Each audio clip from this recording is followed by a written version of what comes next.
در جامعه‌ای که صبح تا شب تمام تبلیغاتش بر اساس اینه که شما پولدار بشی شب و خونه تو از اینقدر انقدر کنی، سینما باید چیکار میکرد آقای دکتر؟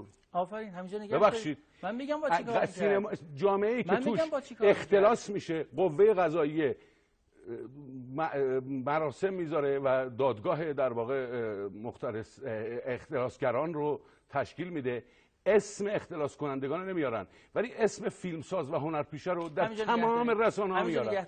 یه فیلم ساخته میشه، اون فیلم میشه عین جهنم و این که مثل این که این فیلمساز این فیلم رو رفته بر اساس این که تمام مردم رو ببره به جهنم ساخته، اینجوری تو جامعه بی‌آبروش میکنی.